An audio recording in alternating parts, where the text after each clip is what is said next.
Kita akan lanjutkan perbincangan kita hari ini, pemirsa. Saya akan kembali ke Bu Fitria. Bu Fitria, tadi kan disampaikan bahwa pihak sekolah ini setuju dengan kebijakan dari Kang Deddy Mulyadi, tapi harus ada kategori-kategori nakal ini yang dipersempit lagi, begitu Bu ya? Kan nakal itu bagaimana? Apakah dia terlibat dengan kriminalitas atau hanya kenakalan remaja biasa gitu? Makanya mungkin masukannya nanti harus ada pendampingan dari psikolog juga, karena kalau di barak militer anak tanpa didampingi juga kayaknya mungkin dengan usia segitu kan malah bisa menjadi stres lebih atau nakal lagi. Ya tidak sesuai lah. Mungkin nanti Pak Deddy sudah memikirkannya. Kalau di sekolah sendiri kan ada mekanisme terlebih dahulu Bu, biasanya untuk menangani anak-anak yang bermasalah itu melalui bimbingan konseling. Efektif nggak sih Bu sebetulnya melalui BK itu? Kalau pengalaman saya justru yang efektif itu dulu sekolah kami itu lumayan sering terlibat tawuran. Dan yang pertama kita terapkan itu adalah disiplin. Setelah pemanggilan orang tua, kemudian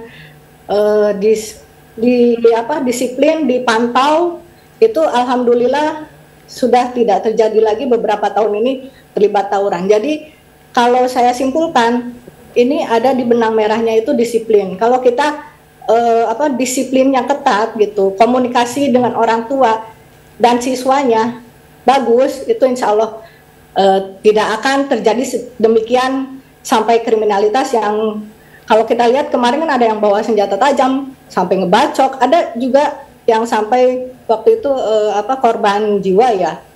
Itu memang seperti tadi sih betul ya Pak Deddy Rahim, mohon maaf tadi sama kayak dari hal-hal kecil itu, anak itu kan dari rumah berangkat ke sekolah tidak memakai helm dibiarkan. Nah, itu kan udah bibit-bibit sebenarnya ya. Kemudian datangnya terlambat atau bolos dibiarkan, orang tuanya tidak mau ikut campur atau tidak aware terhadap kegiatan anaknya di sekolah, itu juga udah bibit-bibit. Kalau kita waktu itu melakukan itunya ya dari menumbuhkan disiplin terhadap anak tersebut. Kalau saya rasa dengan program ini ya sudah sangat tepat, karena kalau di barak militer itu kan disiplin nomor 1 begitu ya. Baik. Jadi setidaknya anak-anak 24 jam dia belajar karakter disiplin dulu, baru mereka bisa mengikuti yang life skill yang lainnya. Baik Bu Fitria, kalau Mas Ubed dari JPPI sendiri bagaimana tanggapannya soal ini Mas? Ini sangat kompleks sekali ya. Dari sisi manapun itu menurut saya ada catatan-catatan khusus ya. Yang pertama soal anak nakal itu ya. Pertanyaan saya, kenapa nih murid-murid di sekolah, anak-anak peserta didik kita ini selalu dihakimi terus, selalu dijadikan objek terus gitu. Jadi pendidikan kita yang tidak berkualitas, ternyata anak-anaknya malas misalnya. Ini anak-anak malas belajar, ternyata tawuran. Oh ini ada nih anak-anak nakal, lalu belajar di barak militer misalnya. Nah pertanyaan saya, itu kan cara pandang orang dewasa atau cara pandang guru terhadap anak. Coba dibalik, anak memandang guru misalnya, atau anak memandang orang dewasa. Sebenarnya yang nakal siapa? Anak-anak atau justru gurunya misalnya? Loh, kemarin KPK merilis survei bahwa integritas sektor pendidikan tahun 2024 itu jeblok, paling buruk, sangat koruptif. Mayoritas guru-gurunya misalnya datangnya terlambat, tidak disiplin misalnya. Jadi misalnya tadi Bu Fitri mengatakan bahwa anak-anak tidak disiplin. Survei KPK 2024 ya menempatkan sektor pendidikan ini sangat jeblok sekali dibanding tahun-tahun yang lalu. Bahkan di situ ada disclaimer khusus, guru-guru sangat tidak disiplin. Lah ketika anak tidak disiplin dibilang nakal. Lah pertanyaan saya, kalau gurunya yang nggak disiplin, apakah gurunya nakal? Kalau kepala sekolahnya yang nggak disiplin, apakah kepala sekolahnya nakal? Kalau peserta didik ditaruh di barak militer, terus pimpinan sekolah taruh di mana? Yang datanya itu mereka semua tidak disiplin, mayoritas ya.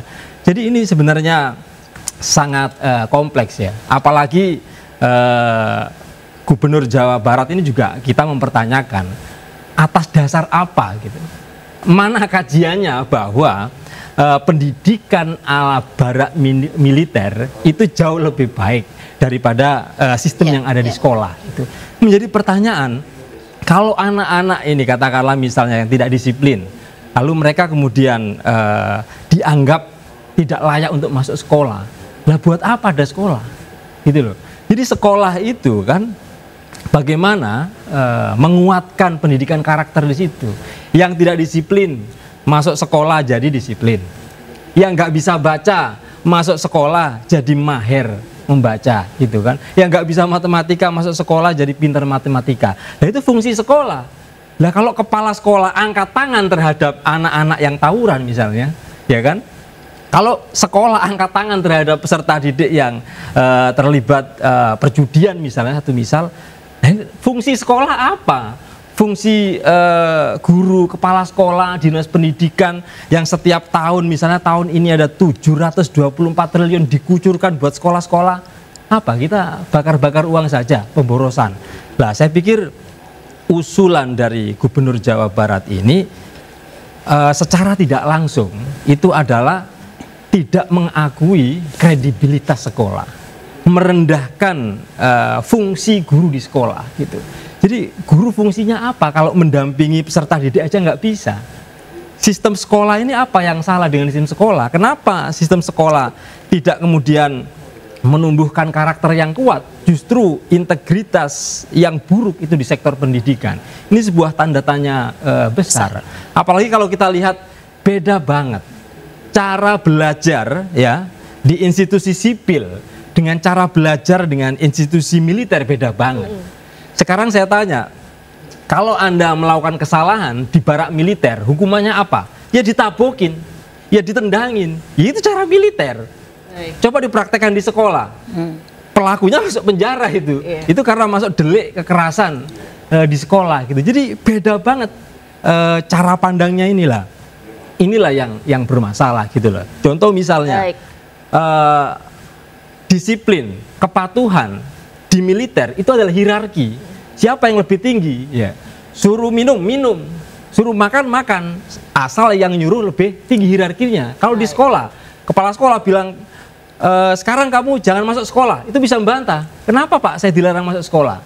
Apa alasannya? Jadi yang satu adalah kepatuhan secara hierarki. Sementara di sekolah, yang diasah adalah nalar kritis. Jadi ini gapnya jauh sekali. Makanya saya pikir kalau misalnya ini harus dipaksakan, saya kok meyakini ini kemungkinan besar pasti akan gagal. Baik. Kalau Bu Joy sendiri memandangnya seperti apa, Bu? Iya, ini kita bicara tentang remaja ya. Remaja itu dalam fase perkembangan manusia, itu fase yang paling unik. Di situ ada dua kondisi yang bertolak belakang. Satu, dia ingin mandiri, ya, menunjukkan bahwa saya bisa, saya hebat. Tapi sisi lain dia masih bergantung finansial, sosial dan sebagainya. Dan perlu digarisbawahi, ini usia-usia yang tingkat berpikirnya masih belum matang. Jadi kalau dia punya dorongan dan tidak terpuaskan, dia hanya ingin melakukan sesuatu yang bisa memuaskan dorongannya. Nah, karena ada konflik antara dua kepentingan tadi, itu yang membuat remaja tidak sepenuhnya mumpuni mengambil keputusan. Nah, kalau kita lihat remaja yang sehat adalah remaja yang memenuhi tahap perkembangannya. Ikut belajar, berkontribusi di lingkungan, kemudian beraktivitas secara benar dengan peersnya begitu. Tapi kalau dia sudah mulai menyimpang, masuk pada fase kenakalan remaja. Tapi kalau sudah tadi tawuran, menghilangkan nyawa, tadi kata Bu Fitria, itu sudah masuk kategori kriminalitas. Jadi saya setuju dengan Bapak-Bapak Ibu sekalian itu mengatakan treatmentnya harus berbeda, itu yang pertama. Lalu yang kedua, kalau hanya bentuknya ini pendisiplinan dan sifatnya isolatif, ini hanya bentuk tanda kutip lagi, hukuman. Hukuman itu kalau analogi, ini ada penyakit yang udah lama nggak sembuh-sembuh, dia hanya pakai obat-obat aja, tapi besok-besok kambuh lagi. Betul. Jadi Yang perlu dipahami adalah penyebabnya apa. Saya setuju dengan Bu Fitria tadi, rumah ini nomor satu. Jadi pertama sekali cek kondisi itu. Karena sebuah perilaku 3 pembentuknya, Mbak. Yang pertama sistem, tadi yang kata Mas Ubaid. Yang kedua adalah pembelajaran. Yang ketiga, role model, gurunya, orang tuanya. Dia nyontohnya benar apa tidak? Kalau nggak sholat, ada nggak sih konsekuensinya? Kalau dia bolos, konsekuensinya apa? Bahkan gitu, main Mobile Legends lebih dari 8 jam, ada nggak konsekuensinya di rumah? Kalau bagi dia tidak ada sistem yang membatasi, ya berarti boleh-boleh saja nonjok orang, nggak apa-apa, misalnya begitu. Nah, ini 3 aspek ini yang perlu dipertanyakan kembali sebelum kita membuat sebuah solusi yang integratif tadi yang sudah disampaikan. Gitu. Baik, kalau saya mau ke Bu Fitria lagi. Bu Fitria tadi kita ulang lagi soal yang disampaikan oleh Mas Ubed gitu, soal adanya role model dari guru-gurunya dan juga ada tingkat koruptif juga, Mas Ubed ya. Nah, ini bagaimana menurut Bu Fitria? Ya, di mana-mana juga kan mungkin oknum banyak ya. Kita kan jangan melihat dulu kita sebagai institusi pendidikan itu pasti tujuannya mulia, mencerdaskan anak bangsa lah. Kalau dibilang menurut BPS guru-gurunya koruptif, saya juga kurang tahu itu ya, baru dengar, terus terang baru mendengar, karena di kami itu benar-benar berusaha ya dengan tulus gitu untuk menjadi role model tadi yang dikatakan Bu Grace ya, menjadi role model bagi anak-anak kami. Bahkan kami itu dulu ketika zaman tawuran jam 11 itu ditelepon Kapolres itu ya harus datang. Kita pertama yang ditelepon itu sekolah, bukan orang tua. Jadi kita datang baru kita hubungi orang tua. Itu biasanya seperti itu. Awalnya pasti polisi itu nelponnya ke kami gitu. Nah, apakah dengan seperti itu kita masih dicap sebagai kepala sekolah atau guru yang korup gitu ya? Padahal kita sudah meluangkan waktu bahkan 24 jam. Itu anak itu kan pulang tuh jam 4 ya. Tapi ketika ada masalah, tetap kami yang ditelepon, kami yang turun tangan, dan kami itu ikhlas gitu ya, seperti itu. Jadi sepertinya kurang tepat untuk menyatakan bahwa mengeneralisasi institusi tadi pendidikan itu semua korup. Ya, masih banyak institusi pendidikan yang sangat peduli terhadap siswa-siswinya. Ya. Begitu. Baik. Saya. Baik, terima kasih Bu Fitria. Saya akan menuju ke Pak Dedi Arahim. Pak Dedi, saat ini kan di Bogor lagi marak juga kasus balap liar dan juga tawuran. Nah, ini bagaimana penanganannya? Tapi kita tahan dulu, kita jawab usai jeda pemirsa. The Prime Show masih akan kembali, tetaplah bersama kami.